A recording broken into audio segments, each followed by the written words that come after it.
And it was the kid that I brought in there, so, okay, this is going tougher than I thought. That's okay. We're here, man. We're gonna get through this. I don't know, what do you feel like? So where are you from, bro? Let's get into that, all right? Yeah. You're from Michigan, and how is it? Good? Better than this show. Okay, that's a good answer. I feel you. What is this guy just shoot me or something, dude? This is getting tough. What else can we talk about? Man, that's how I feel too. Sorry, I don't know why I feel so weird. We'll get through this, man. So Theo Von just performed for the troops in Qatar, and as you can see, it went so bad that they actually started heckling him. Oh, this is going way better in my imagination earlier. What else? Anybody who's ever in special ed, let's hear it, huh? The shitty audio quality is not my fault, by the way. I've actually improved it significantly from what it sounded like before. I've subtitled the most important parts though, so you shouldn't have to worry. I'm a fan of Theo as a podcaster, and think he's a pretty funny guy, so I'm not preying on his downfall at all, but this is objectively one of the worst stand-up sets I've seen in my entire life, especially from one of the most famous comedians on the planet, who the audience was incredibly excited to see when he first walked out. Ladies and gentlemen, make some noise for Theo Von!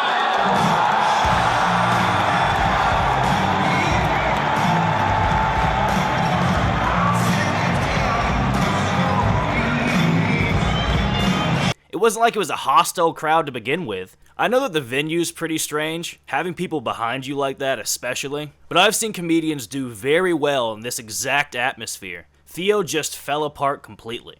People will hate it. People will walk out of your 9/11, dude. So, okay. All right, still doing bad. That's okay, guys. That's okay. What else can we talk about? The set actually started out alright, drawing some pretty big laughs from jokes pandering to the audience. Yeah, dude, I get here and the first thing they're like, welcome to Qatar, you can't be gay here. I'm like, I'm not what? I didn't plan on it. I'm not gay in my own country. I'm not gonna fly across the whole world just to be gay, you know. I'm not in the Navy. So.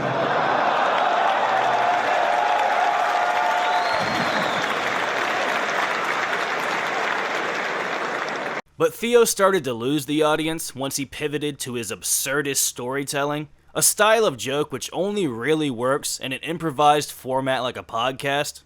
I feel you, dude. I'm from Louisiana, man. It's an okay place. Yeah? It's pretty chill. They just busted a dude in my hometown there with a 30-pound bag of hamster bones on him, actually.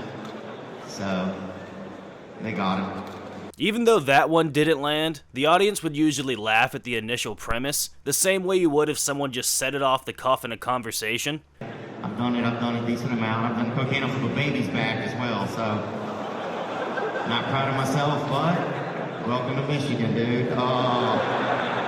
Yeah. But when he tried to flesh it out into a full 5-minute long bit, he started to completely lose the crowd. I hit a ripper off this kid. I'm backpedaling out of the room, bam, run into Richard's wife, Lauren, who's been a bitch at student council.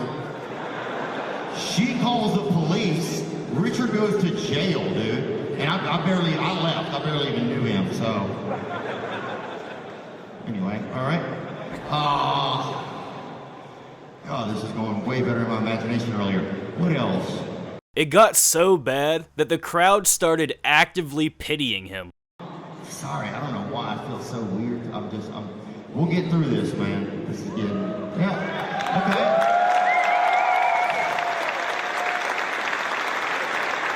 I came over here to support you guys. This is the worst. You guys are like, we'll help you, dude. All right.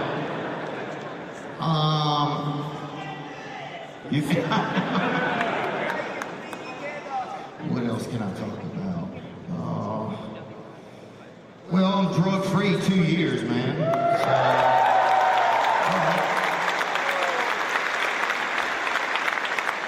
This is the problem with these celebrity comedians who only ever play to their own crowd. They're not doing weekend spots in front of random people who have no idea who they are, in between two other comics who are trying their best to keep their position at a nightclub. They're going out and performing to people who already like them from their podcast and will give them the benefit of the doubt with any joke they tell or any story that they lazily meander their way through, and not provide even the smallest amount of pushback. So thank you to our troops out in Qatar for hopefully giving Theo Von a wake-up call that he has to work harder on his actual art form and not just rely on his fans already loving his personality. This week, Theo also got into what's being reported as a bar fight. Yeah, I'm on TMZ right now having a bar fight in Nashville, so... Even though it was a very minor physical confrontation.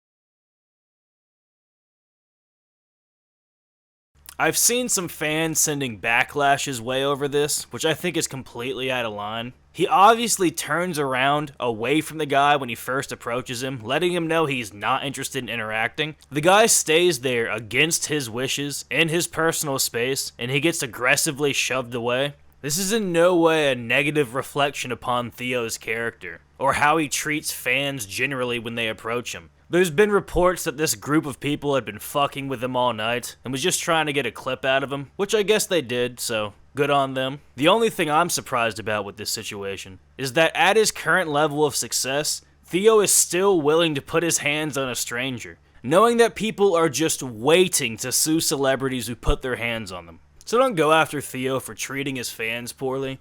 Go after him for being a mediocre stand-up comedian. We know you're incredibly naturally funny. You prove it on your podcast every week. Just write better bits. Work harder on making the stories flow together.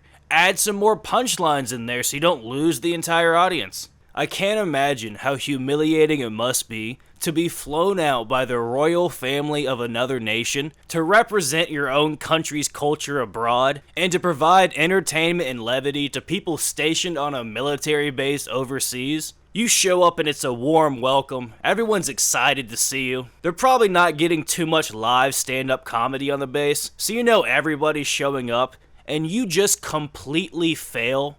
This has to be in his top 5 worst experiences as an entertainer, even throughout the entirety of his career. It's one thing bombing at an open mic when you're a nobody, or even bombing to your own fan base once you're an established comedian.